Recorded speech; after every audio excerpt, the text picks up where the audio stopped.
Why did you let that person impact your serenity? Why did you give your power away? And how did you give your power away? And were you even paying attention? That is what you were doing, that you were practicing unconscious behavior when somebody came in and they said something to you and you just went off your rocker. And how do I know? Because I got a phone call at 7:30 this morning, followed by a text at 8:30 this morning by two different people who were in dysregulation because they gave their power away. And I'm going to take you through the process of how to regulate yourself when you are triggered. And I want you to practice this. I want you to write it down. I want you to play it over and over until you can learn to practice self-regulation. The benefits of self-regulation is that you don't stay in your story, number one. Number two, you can come back to the present moment and you can be sane instead of insane. And number three, when you are sane and not insane, you are regulated and you are emanating another kind of energy, that you are emanating love and peace rather than hatred and anger. You're not emotionally vomiting on people. So here we go. The first thing is when you start feeling yourself uptight, when you start feeling yourself clenching, you know you are dysregulated. That's number one. So you have to start paying attention to your body. That as soon as something comes in and you're feeling this, it is about you. It is about a life experience that is hitting an old computer program inside of you, or a sankara is what Sanskrit calls it. So pay attention to when that comes in, because you're saying, I am not giving, I'm noticing this. I can feel my dysregulation. Okay, so now what? Number two, you start feeling the emotion. You start feeling the energy in your body of that experience. So you feel the chemicals, the sensations when they're going throughout your body. Can you point them out? Can you feel them? Can you locate them? And as you're locating, where are you? Just experience the unpleasant sensations. Don't try to change them.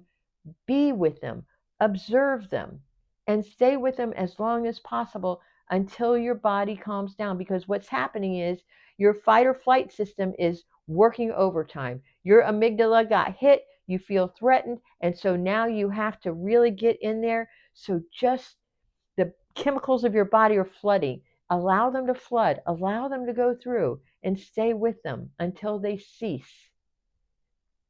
Then, from that moment, after you allow these sensations and observe the sensations, start taking some breaths. Take 4 breaths in on a count of 4. Hold it for 4 and let it slowly go out through your nose or through your mouth for 4. And you just keep doing that until you get regulated.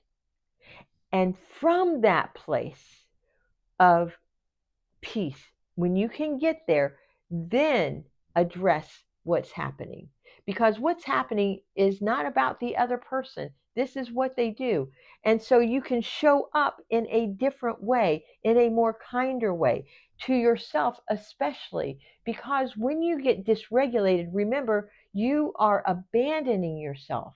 You are neglecting yourself, and you are making yourself into a victim. And that is not the place I want you to be. I want you to feel empowered. I want you to feel regulated. I want you to feel happy with your life.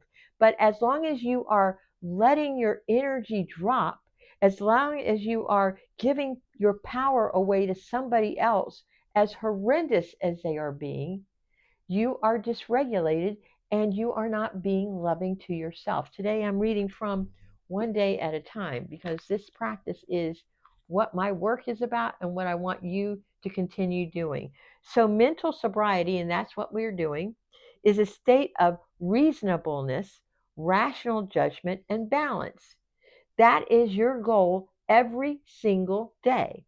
And it is emotional sickness when we continue to be apprehensive and anxious when we really have no reason to doubt. Why do I punish myself in this way? Why don't I accept God's gift of mental sobriety, emotional sobriety, which is mine for the taking, along with contentment and serenity? Because you give your power away. So let me say this one more time. First of all, if you can get in the morning, get yourself situated with your meditation, connect to source, feel at peace, do your morning routine, be happy, choose that way to be. When you feel, and so you're just going to be a loving awareness. This is what I've been talking about the last few weeks. Become a loving awareness without judgment, without falling into the depths of depression, without falling into anything except who you are. No judgment, no aversion, no desire. Just be who you are. And then, if something does come into your field, allow it to come through, let it go through you, experience the sensations in your body, as unpleasant as it is. Don't try to fight it, just experience it. Take some breaths after your body settles back down. You can feel calmness in your body. You're not using anybody else or anything else on the outside to get yourself calmed down. And then when you feel regulated, when you have feeling empowered, when you feel serenity, then with that deep acceptance, you can move forward in your life. This is a practice that I will be continuing on the rest of my journey. Tell me if you need help with this. Put it in the DM below, in the comments below, because I would really love to help you with this. I know it's hard because you've been doing the same thing your whole life, but your challenge is to overcome the experiences of your life, that you want to create a new life, because you cannot create a new life with your old self of being a victim. I know that to be true for me. I know it to be true for you. If you love my content as much as I do, please like, subscribe, and share it with somebody, because you know there is. I love you.